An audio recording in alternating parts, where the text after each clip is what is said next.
The views, thoughts, and opinions expressed during this or any broadcast belong solely to our guests or our hosts. These broadcasts do not represent or reflect the views of their employers, sponsors, or affiliated organizations.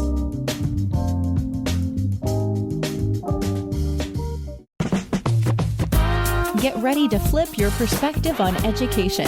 Welcome to the Flipboard EDU podcast, where every story is a plus. Join us as we explore innovative ideas, share stories, and discover the power of collaboration in the world of education. We dive deep into the latest trends, strategies, and resources to enhance teaching and learning. From EdTech tools to classroom management tips, we've got you covered. Let's collaborate, communicate, and educate with the best educators in the world right here on the Flipboard EDU podcast with your favorite coach, Coach Jeffrey. Welcome back to the Flipboard EDU podcast. In today's episode, we are thrilled to have an inspiring and multi-talented guest, Dr. Rachelle Dene Poth. Rachelle is an accomplished educator who not only teaches Spanish and a STEAM course focusing on emerging technologies to 8th graders, but also consults, writes prolifically, and is a practicing attorney. In this episode, Rachelle shares her journey and the unique fusion of her legal background with her passion for education, balancing her various professional roles and her innovative approaches to teaching. Get ready to hear about her tips for beginning a new school year, prioritizing student relationships, and integrating social-emotional learning into the classroom. Rachelle also discusses the evolving role of artificial intelligence in education, sharing insights from her recent book on AI and highlighting tools that can enhance both teaching and learning. Whether you're an educator looking for fresh ideas or simply curious about the intersections of law, technology, and education, this episode has something for everyone. Tune in as we explore the dynamic world of Dr. Rachelle Dene Poth and her impactful contributions to the educational landscape. So, like we always do about this time, let's collaborate, communicate, educate with the best educators in the world, right here on the Flipboard EDU podcast. Welcome back, Flipboard fam. This is your favorite coach, Coach Jeffrey, and I have another amazing guest here today. Glad to have her on the show, Rachelle Dene Poth. Welcome to the show. Well, thank you. I'm glad to be here with you on the show. It's good to see you. Yes, great. Okay, so let's talk about, first of all, normally what I do is I ask you to introduce yourself to the listening audience. I think I share a lot of your listeners. You just give a brief description of who you are and what you do. Yes. So you already said my name, Rachelle Dene Poth. I'm an educator from Pittsburgh, Pennsylvania. I actually teach full time. I have taught French, but currently I teach Spanish and also a course that I love. I also have an 8th grade course that's STEAM, What's Next in Emerging Technology. Besides teaching, I consult full time and do a lot of writing, and I'm also an attorney. So I keep pretty busy and active in education. I've always loved learning and just, I don't know, I guess I don't like to have free time.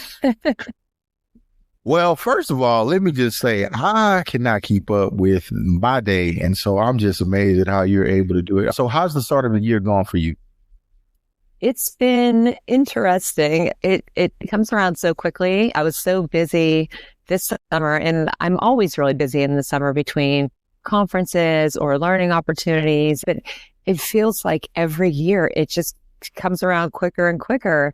And I'm fortunate that I teach, Spanish. I'm the only Spanish teacher. So a lot of the students that I have, I know them except for usually the Spanish ones, but sometimes I have some of those students in the 8th grade. But this year has been a little bit interesting so far because we got new computers and I have new textbooks and new systems, and I don't really use the book a ton, but my tech is not working all that great.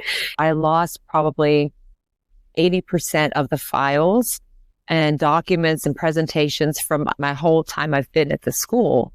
I don't care so much about because I can recreate those, but I had student projects on there for those and things that I can't get back. So it's a little bit stressful and my board keeps shutting off. It's so funny. The kids and I, we're just laughing about it because I get everything and they know how organized I am with things and then It switches. And so it's great to see the kids, to get back into that, flow. But every day it's just so funny because we're like, what next? So basically a typical school year beginning, that's good. And you're still excited about it. So that's good. So you can wear many hats. You could be an attorney. You could be a consultant. Why choose teaching? And what motivates you to continue to go in that realm of teaching? Right. So it's funny you say hats. I could go grab a couple to put on right now if I want, and I'm not kidding. No, a lot of people actually think that I was an attorney first and then I went to become a teacher, but I have been teaching for a long time. And then when the job that I've been working in since the 1900s, I was actually, I think, teaching for 5 years and was always interested in the law. And didn't tell anybody that I took the test to see if I could actually be admitted to law school, and got the scores back. Had no idea what that meant. So I just forgot about it. And then probably 3 years went by and I thought about it again and I had to retake the test. One of them had an evening program and I applied. I didn't tell anybody and I was accepted. I'm like, oh boy. So I did that while, I was in the classroom full time every day. And then 4 years, 4 nights a week, I passed the bar, was 2006. If it had not been for that law school experience, I know I wouldn't be in the classroom today. I would not be doing the things that I'm doing today because that experience completely changed who I am now from who I was as an educator. It's interesting. People will often say like, didn't that cost you a lot of money? I'm like, yeah, still paying on it for like 15 years later. Isn't that a waste? I'm like, no, there is a value on education, like a financial, what you put into it and the money that you spend, but it's what you take away from it also. So that led me down a path to where I am today. Like it's interesting how things weave together because in the consulting piece, people say, well, why aren't you practicing law? And I'm like, well, I kind of am because when you're in the classroom, you have to be really good at analyzing things or looking at different aspects and different angles. And then the consulting work that I do, it's like, it brings in all the things that I love. So I enjoy it. I really do. And I've said, if I left the classroom, it wouldn't be to go and teach somewhere else. It would be to work with other teachers to impact students and to do that kind of work. So I like to keep busy. And your impact is quite large. Like you have an amazing Facebook group that spans about 21,000 teachers that's in that group. And a large Twitter following. So looking on, I'm going to go to your blog because you just wrote something just recently for tips to back to school. If it's okay, we can talk about that. So you got a couple tips here and just like reflecting on the past year, like what's the best way to prepare for a new school year? Yeah. I think that is probably different for everybody because for myself, I don't stop all summer and I try to think about what is something that I did last year that went really well and what is something that was on my list that I didn't get to. And there are some things, like one thing that I'm doing this year that I really wanted to do last year was like project-based learning. And I had done that for many years before, but then, schools were closed and it was like everything was changed for a period of time. And so I just got away from that. So I always think about some goals, first of all, and then I think about what does my classroom actually look like? And if you see my classroom, it's kind of a mess in a sense because there are a lot of things on the walls. There's student work for my class. There are pictures and things that I bought for my classroom. And then there's things that students drew or gave to me. And I love creating that space where I hope that they'll feel comfortable in. So I consider that. And I know a lot of, especially elementary teachers, they're in their classrooms in the middle of the summer and getting it set up with all these themed events and things. But those are just some of the things, thinking about the prior school year, what went well, what did not go so well, what kind of went okay, but you can improve upon. And then depending on like, if you're like me and you teach the same content area, just different levels, then I try to find new resources. I also think focusing on getting to know students at the beginning of the year. And this is coming from somebody who I didn't do that at all. I was very much teaching the way I had been taught, which is like, all right, day one, here's your rules, here's your papers, here's all this.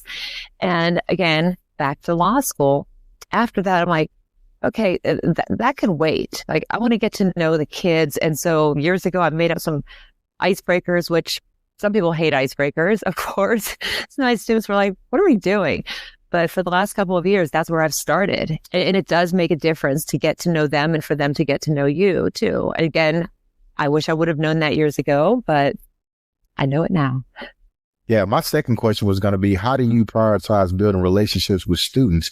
Being a language arts teachers, kids have to take your class, but not necessarily depending on, I don't think it's important. Like, how do you start that relationship building process? If I was a new teacher, like looking for advice, like how could you help me do better? And I love how you said that, because when it comes to a language, there are some schools in some states that require high school graduation, and there are some schools that require it for high school graduation, but a lot of them don't. And for many students, if they want to go to college, a lot of colleges want students to have had 2 or 3 years of a language. So I do have the mix of students that are there because, like, yeah, I want to learn Spanish and it's great. And my family, I have friends that speak it and I want to learn it. And then, I have to. So at the beginning of the year, the first day, and I do this in all of my classes because they change over the summer and throughout the course of the year, but I ask them random questions, and sometimes I play a this or that game, and sometimes it's one I make up. And my good friend, our mutual friend, Melody McAllister, and I used to do those a lot, or would you rather, but I get index cards and I pass them out to the students, and I will ask them questions. And one of them is like, why are you taking Spanish 1? And I will get because I have to.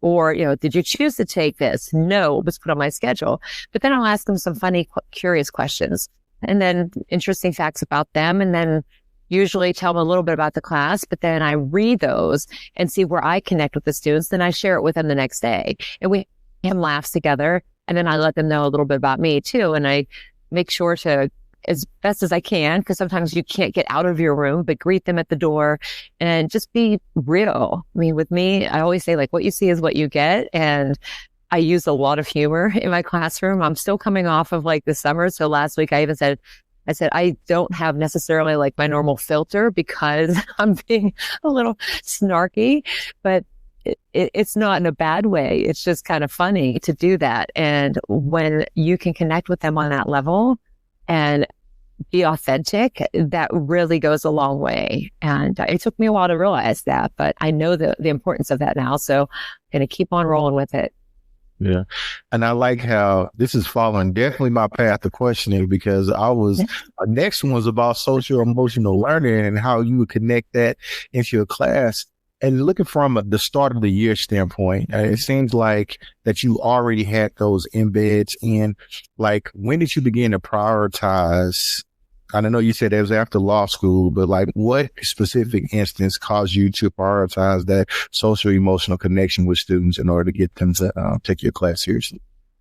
Everything you asked will probably be like, well, I wasn't doing that, or I thought I was doing that, but I was completely wrong and had no clue and just started. And SEL is one thing that, truthfully, somebody said to me about probably 7 years ago, could be 6 years ago. So what are you doing in your classroom for SEL? And I looked at them and I went, oh, well, what are you doing? Because when they said it, I had no idea what they were talking about whatsoever. The education background that I had to become a teacher was in the last century. So we didn't have the preparation that's available today for the aspiring educators. So I didn't know. And there's so many acronyms in education. So when I pushed the question back at them, they named a couple of things.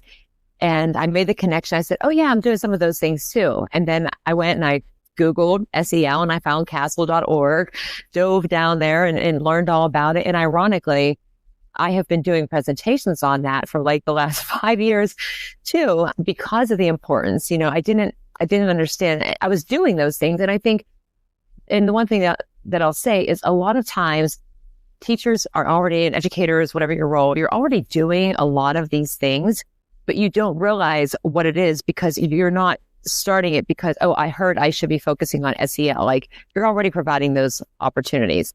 And in my classroom, I had started using station rotations and getting the students to collaborate and have them set some goals like the project-based learning or using choice boards and a couple other things that students really tended to kind of struggle with a little bit as far as pacing, and it's challenging, or that fear of failure. And so using some of those different methods helped me to address those 5 core competencies of SEL. The first time after that whole question, and I did a little research, the one day I looked at my classroom and it was all desks lined up in rows.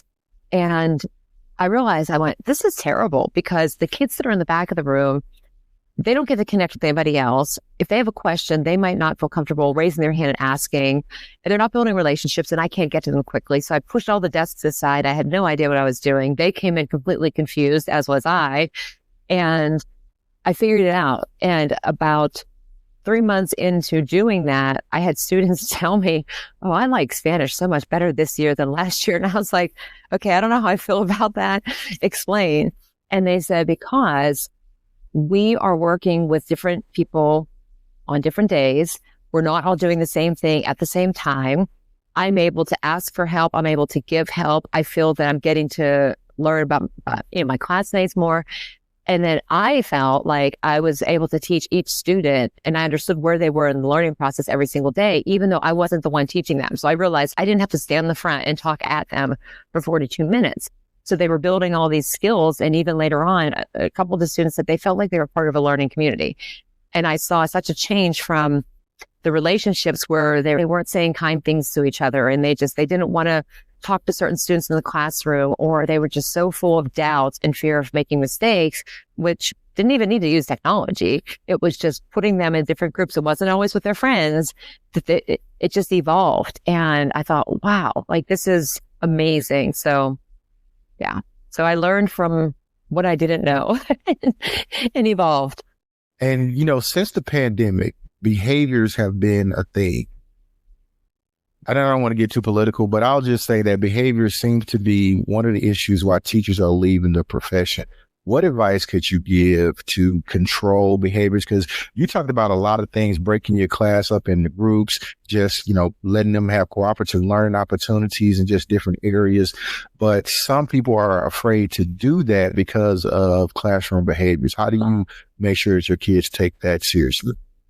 Yeah, I didn't do this years ago, but even just this year, I said to one of my classes about the importance of respecting others. And you might not always agree.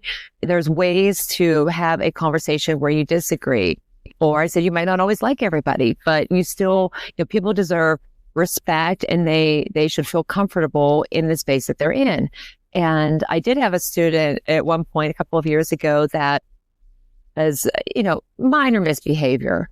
And it was not that the behavior had been done yet, but I heard them talking about this behavior. And so I pulled the student aside and had a conversation. And I said, I'm not telling you what to do, but I said, you always want to think about the impact of your actions on other people. Is it going to be confined to just you and one other person?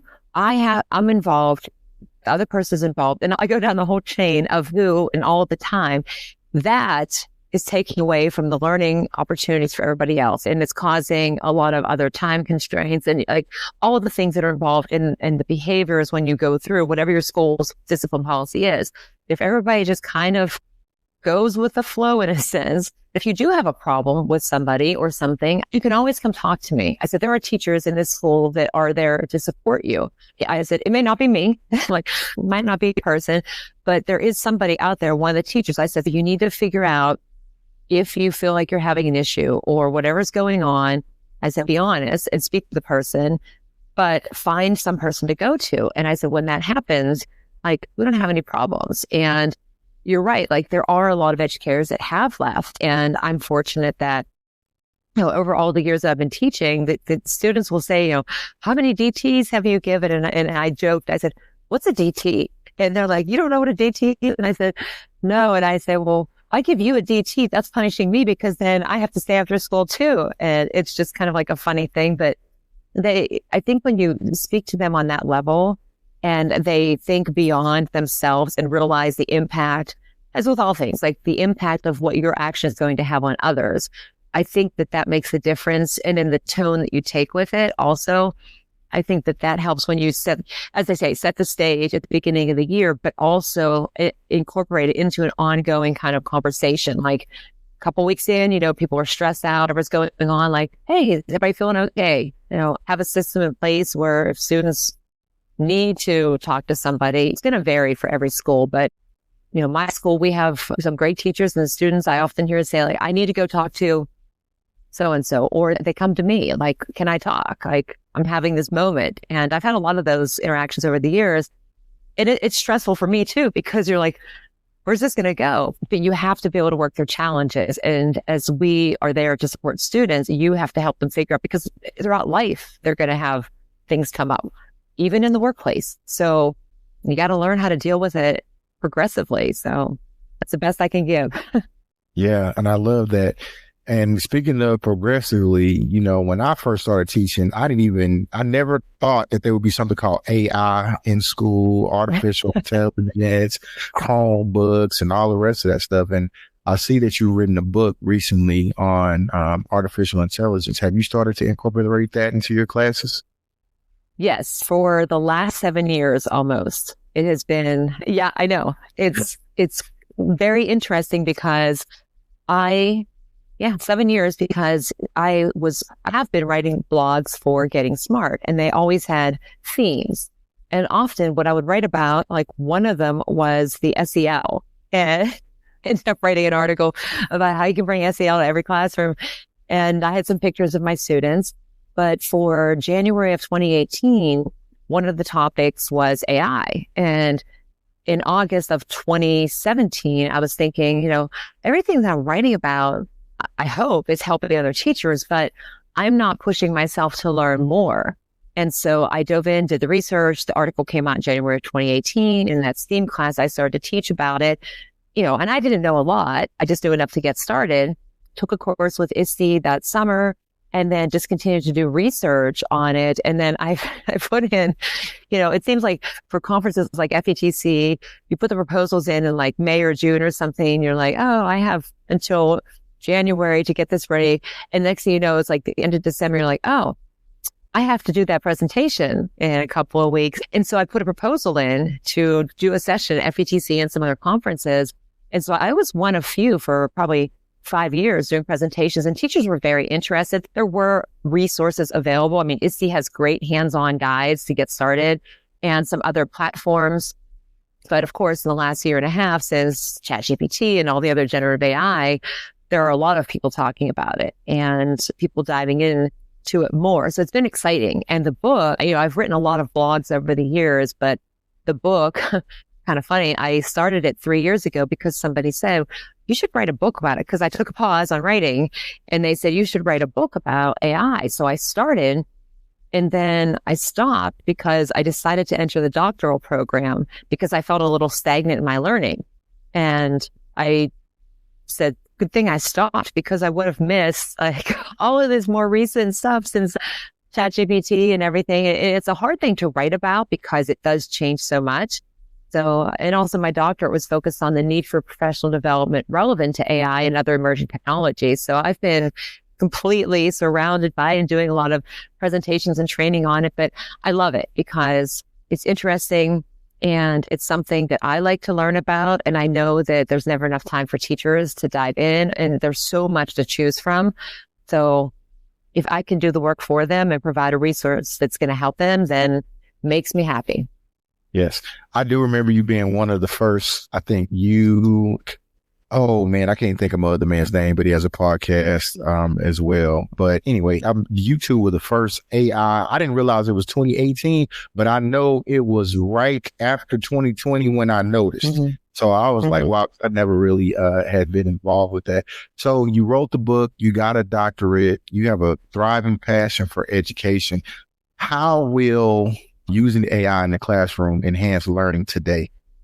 Oh, that's the That's like the $1 billion question at this point. No, I say there's possibilities and responsibilities, because the initial reaction when ChatGPT and everything came out was like the plagiarism and the cheating. And I'm like, you've been able to cheat since I was in high school. Like, I'll give you $5 to write this essay for me, I'll copy it, whatever. It's streamlined the process now because anybody can use it. It's not just in education. I mean, all areas of work, but with specific to education, even with personalized learning. Again, we could do that pre-technology. It took longer. And so the way that I look at it is, I mean, usually I think like a couple of different areas. One, from the teacher side, things that are very time consuming is taking time away from you working with students or being able to give them authentic, meaningful, timely feedback, and or also taking time away from you to work with colleagues and like have those the connections like that, because there's never enough time in a school day. So if you can give students a quick assessment using an AI powered tool that they do something in 5 minutes, and based on their responses, and they're getting exactly what they need because the AI can see, oh, they keep missing whatever your topic is, and it gives them extra practice. And then after that 5 minutes, you see what every student did, the whole class, and you can take all that time that you save. There's nothing wrong with paper assessments there's multiple ways to see where students are learning, but something like that where the students are using it, they get the feedback, and then you can go and have one-on-one conversations or totally pivot what you had planned to do, because you see like, wow, they totally did not get that. So I need to go back, which is fine because now you have the time to do it, and you can address and work with all the students. So that's one of the ways. But also I think because students are, whatever they do after they leave high school, whether they continue education or go into the workforce or whatever the choices are, AI is everywhere, and it's not going away. It's not something new. It didn't just happen in 2022. It's been back since middle of the last century. But, the statistics, like even the World Economic Forum, out of the top 10 job skills outlook from 2025 to 2027 changed. And number 3 is now AI and big data. And employers are looking for employees that are skilled and have knowledge about AI and how to use it. So in the education space, it's going to enhance what we do. It's going to enhance in a sense of what students do, because they're going to be able to look at things and evaluate them really critically. Or maybe it's a tutor for them. For some of my students, and you have students that are afraid to ask questions. They have, in a safe educational space, a platform, they can have their own personal tutor, a chatbot. So they're learning to use it safely, ethically, and responsibly, and how it can enhance and not replace and get them to plagiarize. So, there's lots of possibilities, but there are definitely a ton of responsibilities too. Yeah, I love your possibilities and responsibilities. And I really don't want to put you on the spot, and you don't have to, but is there one particular one that you like more than others, or you want to pass on that question? Oh, no, it's funny. I always find a way to like hack the system, and because one time somebody said like one person to give a shout out to, and I picked EduMatch because I name all the people. I'm like, well, that's one in an organization. There's lots of people in there that are impactful in my life. Right. So, but there are a lot out there, and I will pick one that I really like. And and again, there are probably 5 that I talk about all the time, but one that I definitely talk about all the time it's EduAid. And for a couple of reasons, they originally both from Pittsburgh. The founders taught across in the hall from each other, both named Thomas, both still in the classroom.